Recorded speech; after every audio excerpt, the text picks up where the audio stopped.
Shalom teman-teman semuanya, senang banget bisa melihat teman-teman semuanya antusias buat mendengar pembahasan firman Tuhan. Nah, aku pengen ingetin kalian buat yang belum subscribe, jangan lupa subscribe ke channel ini, karena setiap Selasa, Kamis, dan Sabtu pagi jam 5 pagi akan di-post video renungan baru yang aku percaya bisa menolong kalian semua supaya kalian bisa di-equip secara rohani supaya siap untuk menjalani hari. Oke, jadi jangan lupa subscribe dan bunyikan tombol loncengnya. Jika sudah, mari kita mulai dengan doa terlebih dahulu sama-sama. Terima kasih ya Tuhan untuk setiap penyertaan-Mu. Kami sangat bersyukur hari ini kami masih bisa menghirup udara segar. Kami bersyukur jika hari ini kami masih bisa diberikan kepercayaan oleh Tuhan untuk melanjutkan sekolah kami, kuliah atau pekerjaan. Apapun itu kami mau mengucap syukur. Karena kami percaya itu semua adalah anugerah yang luar biasa dari Tuhan. Dan Tuhan, pada saat ini kami mau di-equip, kami mau diperlengkapi lagi oleh firman Tuhan. Biarlah Tuhan yang bantu kami untuk mengerti dan bantu kami untuk menjadi pelaku-pelaku firman yang setia. Biarlah Roh Kudus yang tuntun dari awal, pertengahan, hingga akhir. Di dalam nama Tuhan Yesus, kami sudah berdoa dan kami percaya kepada kasih karunia-Mu. Yang percaya kita sama-sama katakan, Amin. Oke, teman-teman, hari ini kita mau mendengar pembahasan firman yang sangat amat seru dan menarik. Judulnya adalah terpisah oleh dosa, tapi pulih oleh Kristus. Kalau misalnya teman-teman mau judul bahasa Inggris yang lebih keren, judulnya adalah Separation and Restoration, atau pemisahan dan pemulihan. Nah, aku mau ambil ayat dasar dari kisah yang ada pada Kejadian 3, teman-teman. Di mana waktu itu, si iblis atau si setan, dia datang kepada Hawa dalam bentuk ular. Dan dia mengatakan pada Hawa, Hawa, tentunya Tuhan mengatakan bahwa semua buah yang ada di taman ini atau di Taman Eden tidak boleh dimakan. Tapi Hawa mengatakan, enggak ular, kamu salah. Yang Tuhan bilang adalah semua buah yang ada di taman ini atau Taman Eden boleh kamu makan. Hanya saja ada satu yang tidak boleh, yaitu buah pengetahuan yang baik dan yang jahat. Itu nggak boleh dimakan. Sebab jika kita memakan atau merabanya, maka kita tentunya akan mati. Tapi habis itu ular malah mengatakan seperti, enggak. Ketika kamu makan, kamu nggak akan mati. Justru mata kamu akan terbuka. Dan kamu akan menjadi sama seperti Tuhan. Hawa jadi tergoda oleh karena perkataan si ular. Akhirnya dia memutuskan untuk mengambil buah itu. Dia makan dan memberikannya kepada Adam, yaitu kepada suaminya. Dan Adam makan juga. Singkat cerita, manusia jatuh ke dalam dosa. Mata mereka terbuka dan mereka sadar bahwa mereka telanjang. Sehingga mereka menutupi tubuh mereka dengan daun pohon ara. Nah, ketika mereka mendengar ada jejak Tuhan di Taman Eden, mereka yang tadinya padahal bergaul akrab dengan Tuhan, tiba-tiba jadi bersembunyi dari Tuhan. Lalu Tuhan mengatakan seperti ini, ada 3 pertanyaan yang Tuhan berikan. Yang pertama Tuhan bertanya, di manakah engkau? Where are you? Yang kedua yang Tuhan tanyakan adalah, siapa yang mengatakan padamu bahwa engkau telanjang? Alias Tuhan bertanya, siapakah yang kau dengarkan? Dan yang ketiga Tuhan bertanya, apakah engkau telah makan buah yang kularang itu? What have you done? Apa yang telah engkau lakukan? Inilah 3 pertanyaan penting yang nanti bakal kita bahas. Tapi sebelumnya aku mau fokus dulu membahas soal kata kematian yang kita temukan di awal. Jadi Tuhan mengatakan, jangan makan buah pengetahuan yang baik dan yang jahat itu. Jangan makan buah yang aku larang itu. Sebab jika engkau makannya, maka engkau akan mati. Kita sebagai manusia ketika mendengar kata ini, kita seringkali berpikir, mati itu artinya jantung manusia berhenti berdetak. Manusia itu nafasnya sudah habis, sudah nggak bisa nafas lagi. Nah, itu mati. Memang nggak salah, secara biologis ya mati seperti itu. Tapi kalau misalnya kita lihat transaksi aslinya dan kita melihat ke dalam Alkitab, ketika Tuhan mengatakan soal kematian, Tuhan itu seringkali punya definisi yang berbeda dengan kita. Sebab kematian yang dimaksud oleh Tuhan berbicara soal pemisahan. Sebenarnya begitu pula sih dengan tubuh manusia. Ketika manusia meninggal, itu kan anggapannya roh manusia dengan tubuhnya terpisah. Rohnya nggak lenyap, melainkan rohnya ini anggapannya jadi terpisah dengan tubuhnya. Nah, begitu pula ketika Tuhan mengatakan kepada Adam dan Hawa, jika engkau makan buah yang kularang ini, engkau akan mati. Maksud Tuhan bukanlah jantungmu akan berhenti berdetak, bukan. Melainkan Tuhan lagi bilang, jika engkau makan buah yang kularang ini, akan terjadi pemisahan. Pemisahan antara dirimu dengan pribadiku. Antara manusia dengan Tuhan akan ada pemisahan ketika kita memilih untuk melakukan dosa. Maka itu hati-hati dengan yang namanya dosa, teman-teman. Kita seringkali takut melakukan dosa karena kita fokusnya sama konsekuensi yang terlihat di atas bumi. Kita berpikir, kalau misalnya aku mencuri ketahuan bisa masuk penjara. Kita lebih takut sama itunya. Atau mungkin kita berpikirnya kalau misalnya aku bohong, ketahuan, entar orang bisa marah sama aku. Kita takutnya sama itu. Atau mungkin kita mikir kalau misalnya aku selingkuh, ketahuan pacar aku, bisa ribut. Kalau misalnya aku selingkuh, padahal udah punya suami atau punya istri, keluarga bisa rusak. Kita seringkali takutnya sama konsekuensi yang terlihatnya. Kita lupa bahwa ada konsekuensi yang lebih besar, konsekuensi rohaninya. Yaitu akan ada pemisahan antara manusia dengan Tuhan ketika kita memilih untuk hidup di dalam dosa, teman-teman. Maka itu janganlah kita memilih untuk terus memelihara dosa kita. Karena kalau kita terus hidup dalam dosa, kita nggak bisa punya keintiman sama Tuhan. Tuhannya masih sayang nggak? Tuhan masih sayang, Tuhan masih mau nolong kita. Tapi kalau misalnya kita hidup dalam dosa, pemisahan terjadi, kita yang akan kesulitan untuk percaya bahwa Tuhan sayang sama kita. Kitalah yang akan kesulitan untuk menjadi berkat buat sesama. Kitalah yang akan kesulitan untuk punya ketenangan, kebahagiaan, dan pengharapan di dalam hidup kita kalau kita terus hidup di dalam dosa. Maka itu marilah kita tinggalkan dosa sebaik mungkin, setuntas mungkin, setotalitas mungkin. Nah, kalau misalnya kita lihat Tuhan setelah Adam dan Hawa jatuh ke dalam dosa, Tuhan itu memberikan 3 pertanyaan. Dan teman-teman, kita harus ingat ketika Tuhan bertanya, itu bukan karena Tuhan kekurangan informasi, bukan karena Tuhan gak tahu.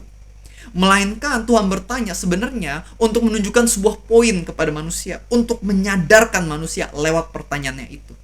Yang pertama, Tuhan bertanya, di manakah engkau? Where are you? Teman-teman, ketika kita melakukan dosa, seringkali kita melakukan respon yang sama seperti Adam dan Hawa. Yaitu, kita malah bersembunyi dari Tuhan. Kita malah menjauh dari Tuhan. Mungkin ada beberapa yang setelah melakukan dosa, dia pikir, oh aku udah gak bisa datang ke gereja, aku adalah seorang pendosa. Dia pikir aku udah gak bisa datang ke komsel, aku gak bisa datang ke komunitas rohani karena aku sudah berdosa. Aku gak bisa doa lagi, aku gak bisa ngobrol sama Tuhan lagi karena aku sudah berdosa. Nah, ini adalah tipuan si jahat. Seharusnya kalau misalnya kita jatuh ke dalam dosa, kita itu bukan bersembunyi dari Tuhan, melainkan harus yang kita lakukan adalah datang ke Tuhan. Karena kalau kita sembunyi dari Tuhan, sampai kapanpun gak bisa pulih. Satu-satunya cara kita bisa pulih dari dosa kita adalah jika kita datang kepada Tuhan, akui dosa kita di hadapan Tuhan, dan minta pertolongan Tuhan. Itulah yang seharusnya kita lakukan. Maka itu Tuhan bertanya, where are you? Di manakah engkau? Sebab yang Tuhan pengen adalah untuk Adam dan Hawa bertemu dengan Dia. Yang Tuhan pengen adalah diriku dan dirimu, kita bertemu, datang kepada Tuhan, karena Dialah pemulih dalam hidup kita. Itu yang pertama. Yang kedua, pertanyaan dari Tuhan adalah siapa yang engkau dengarkan? Siapa yang engkau dengarkan? Karena kita seringkali keliru. Kita harusnya dengerin perkataan Tuhan dan firman-Nya, tapi ternyata yang kita dengerin malah perkataan iblis lewat pemikiran negatif kita sendiri, atau mungkin lewat perkataan negatif orang lain. Teman-teman, jangan sampai kita salah mendengarkan. Harusnya yang kita dengerin itu bukan mayoritas orang dunia ini, melainkan yang kita dengerin adalah perkataan Tuhan. Karena seringkali apa yang menjadi firman Tuhan itu berbeda dengan pendapat mayoritas orang. Meskipun firman Tuhan ini pengertiannya mungkin gak dipegang oleh banyak orang, bukan berarti firman Tuhan itu gak benar. Justru meskipun firman Tuhan ini gak dipegang oleh banyak orang, firman Tuhanlah yang benar dan banyak oranglah yang salah. Firman Tuhan mengajarkan murah hati baru berbahagia, sedangkan dunia mengajarkan egois dan serakah, ngumpulin harta buat diri sendiri buat bahagia. Pertanyaannya, kalau misalnya kita mau beneran bahagia, ikutin yang mana? Tentu sebenarnya adalah ikutin firman, yaitu jadi pribadi yang murah hati dan bukan pribadi yang egois. Contoh lain, mayoritas orang di dunia berpikir, oh hidup di dalam dosa nafsu, seks bebas, itu baru akan memberikan kebahagiaan. Tapi apakah betul? Enggak, teman-teman. Banyak orang yang hidupnya hancur karena terus melakukan persetubuhan bebas. Sedangkan firman Tuhan mengatakan bahwa kita harus menjaga kudusan, menjauhi nafsu muda, baru kita bakal happy sungguh-sungguh. Firman Tuhan mengatakan yang terbesar adalah yang melayani dan bukan dilayani. Sedangkan dunia berpikir yang terbesar adalah yang dilayani. Jadi beda, tapi sebenarnya yang membawa kehidupan adalah apa yang dikatakan oleh firman Tuhan. Pada Yohanes 8 ayat 31-32, Tuhan Yesus mengatakan bahwa jika engkau tetap di dalam firman-Ku, engkau sungguh adalah murid-Ku, dan engkau akan tahu kebenaran, dan kebenaran itu akan memerdekakan kamu. The truth will set you free. Firman Tuhanlah sumber kebenaran dan itulah yang membawa kemerdekaan. Percaya sama Tuhan. Jangan sampai kayak Hawa. Hawa tahu nggak firman Tuhan? Tahu, dia udah dengar. Dia bahkan ingat. Tapi masalahnya waktu itu dia lebih percaya sama perkataan ular dibandingkan perkataan Tuhan. Jangan sampai kita melakukan hal yang sama. Jangan sampai kita udah tahu firman, hafal firman, tapi kita lebih percaya si jahat dibandingkan percaya firman. Jangan sampai. Marilah kita sungguh-sungguh percaya sama firman. Orang yang percaya sama firman pasti melakukan apa yang firman katakan. Itu yang kedua. Yang ketiga, pertanyaan dari Tuhan buat setiap dari kita adalah apa yang telah engkau lakukan? Apa yang telah engkau lakukan? Teman-teman, coba cek deh hidup kita. Apa sih yang membuat hidup kita rusak sama ini? Karena seringkali kita lupa evaluasi diri, makanya kita nggak sadar-sadar. Coba cek. Mungkin kita mulai sadar ternyata yang bikin orang-orang nggak suka sama kita adalah karena kita suka ngegosip. Mungkin orang-orang anggapannya nggak bisa percaya sama kita karena kita suka nipu, suka bohong. Mungkin yang membuat kita ini kesulitan untuk mengasihi pasangan kita adalah karena kita masih dikuasai oleh pornografi. Coba cek dosa apa yang masih kamu pelihara yang selama ini merusak hidup kamu. Dan cara supaya kita bisa sungguh-sungguh lepas dari dosa, kita nggak boleh menilai dosa itu dosa kecil atau dosa besar. Ini kesalahan banyak orang. Banyak orang suka menilai, oh ini dosa kecil, ini dosa besar. Karena kalau misalnya kita menilai seperti ini, akhirnya dosa besar kita hindari, tapi dosa kecil akan terus kita pelihara. Karena kita anggapnya kecil, no problemo, makanya kita melakukannya terus. Nah ini hati-hati, jangan sampai kita seperti itu. Karena ingat, dosa adalah dosa. Sin is sin. Yang namanya dosa itu akan selalu menyakiti hati Tuhan. Yang namanya dosa akan selalu merusak hidup kita. Maka itu, mau dosa yang menurut kamu kecil atau besar, harus kamu tinggalkan secara total, secara tuntas. Hati-hati, jangan main-main sama dosa, jangan menoleransi dosa. Ayo sungguh-sungguh hidup mengikuti apa yang menjadi arahan Tuhan. Dan teman-teman jangan khawatir di dalam proses pemulihan ini.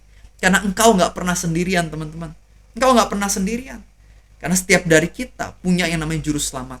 Kalau kita mengandalkan kekuatan kita sendiri untuk bebas dari dosa, akan sangat sulit dan bahkan mustahil. Maka itu, Tuhan kita yang penuh dengan anugerah yang ajaib dan luar biasa.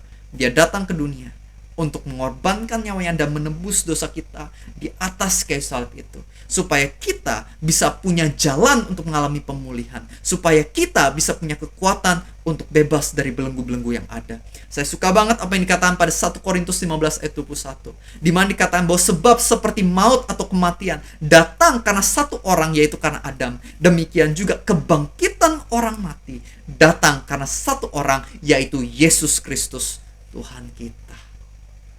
Teman-teman, pada Roma 6 ayat 23 dikatakan, for the wages of sin is death, but the gift of God is life through Jesus Christ our Lord. Sebab upah dari dosa ialah maut, kematian, pemisahan dengan Allah Bapa. Tapi karunia Tuhan ialah hidup yang kekal di dalam Kristus Yesus Tuhan kita. Kita yang tadinya terpisah, mengalami kematian, bisa mengalami pemulihan, kehidupan kembali. Oleh karena apa yang Tuhan Yesus lakukan buat kita. Satu ayat lagi. Pada Yohanes 5 ayat 24 Tuhan Yesus bilang, barang siapa mendengar suaraku, perkataanku, dan percaya kepada Dia yang mengutus aku, maka orang tersebut akan memiliki kehidupan yang kekal dan tidak mengalami hukuman. Orang itu akan dipindahkan dari kematian menuju kehidupan. Teman-teman, ketahuilah bahwa apapun dosamu, gak peduli seberapa dalamnya kamu setelah jatuh ke dalam dosa, gak peduli seberapa jauh kamu telah meninggalkan Tuhan, ketahuilah bahwa masih ada kesempatan untuk kita mengalami pemulihan. Kenapa? Karena kita punya seorang juru selamat yang begitu mengasihi kita dan mampu memulihkan hidup kita. Namanya Yesus Kristus. Maka itu jangan menyerahkan hidupmu. Ya, kamu telah gagal, tapi ketahuilah kasih Tuhan lebih besar dibandingkan kegagalanmu. Dia bisa memulihkan hidupmu. Sebagaimana Tuhan telah terlebih dahulu memulihkan hidupku, aku diperbaharui terus ke arah yang lebih baik hari demi hari. Dan aku percaya Tuhan yang sama juga bisa memulihkan hidupmu dan mengubah hidupmu ke jalan yang baik dan benar. Percayalah kepada Dia. Pada Yesaya 1 ayat 18 dikatakan bahwa meskipun dosamu merah seperti kirmizi, akan menjadi putih seputih salju. Meskipun dosamu merah seperti kain kesumba, akan dijadikan putih seputih bulu domba. Dosa kita yang tadinya begitu kacau, begitu parah, bisa dipulihkan Tuhan. Bukan karena kita yang begitu hebat, melainkan karena Tuhan kita yang begitu hebat. Pengorbanan Tuhan Yesuslah yang bisa menolong setiap dari kita mengalami pemulihan kembali, punya hubungan dengan Allah Bapa. Maka itu, jangan menyerahkan hidupmu. Mulai datang kepada Tuhan setiap hari. Akui dosamu, minta pertolongan Tuhan, dan mulailah berjuang bersama-sama dengan Tuhan, meninggalkan dosa. Jika kita mau sungguh-sungguh lepas dari dosa, kita akan beneran lepas. Karena Tuhan kita akan menolong kita di tengah prosesnya. Nggak peduli mau dosa itu dosa seksual, pornografi kayak, seks bebas kayak, mau kamu suka bohong, suka nipu kayak, suka berdusta kayak, mau kamu korupsi, pencuri kayak, mau kamu suka ngatain orang kayak, mau kamu suka marah-marah kayak, mau kamu suka mukulin orang kayak, nggak peduli apapun dosamu. Ketahuilah salib Kristus Yesus lebih kuat dibandingkan dosamu. Pemulihan pasti terjadi buat setiap dari kita yang mau sungguh-sungguh melekat kepada Sang Juru Selamat. Don't give up on your life. Jangan menyerahkan hidupmu, karena Kristus Yesus gak pernah menyerah akan hidup kamu. He loves you so much. Dia sangat amat mengasihi kamu. Amin. Mari kita tutup dan doa. Bapa yang baik, terima kasih untuk firman-Mu. Terima kasih Engkau telah mengingatkan pada setiap dari kami bahwa apapun dosa kami, itu semua bisa dipatahkan belenggunya oleh karena kasih karunia-Mu. Maka itu aku berdoa, biar Tuhan yang jamah setiap dari kami, untuk setiap dosa yang masih kami pelihara, Tuhan tolong bantu kami untuk melepaskannya. Ubah pola pikir kami Tuhan, dan juga mampukan kami untuk melakukan apa yang benar. Tuhan terus tuntun kami, langkah demi langkah. Biarlah Tuhan yang pegang tangan kami, Tuhan yang bawa kami dari kemuliaan menuju kemuliaan. Kami percaya bersama Tuhan pasti ada kemenangan, termasuk kemenangan dari belenggu dosa. Biarlah Tuhan yang terus berkati untuk keluarga kami, hubungan kami, pribadi kami, pekerjaan kami. Biarlah Tuhan yang berkuasa atas segalanya. Kami serahkan hidup kami 100% ke dalam tangan Tuhan. Do as your will. Lakukanlah sesuai dengan kehendak Tuhan. Terima kasih Tuhan. Kami bersyukur kami memiliki Tuhan yang hebat dan indah seperti Engkau. Di dalam nama Tuhan Yesus, semua yang percaya kita sama-sama katakan amin. God bless you and Jesus loves you. Dan teman-teman, sedikit info, jangan lupa subscribe karena akan ada renungan setiap Selasa, Kamis, dan Sabtu pagi jam 5 pagi akan diupload ya. Semoga bisa terus berkati kamu. Dan jika teman-teman mungkin tertarik pengen baca buku aku, ada buku Jujur Sama Tuhan, My Dearest Friend, Single Searching for Love, Grow in Love When God Calls You, dan buku-buku lainnya.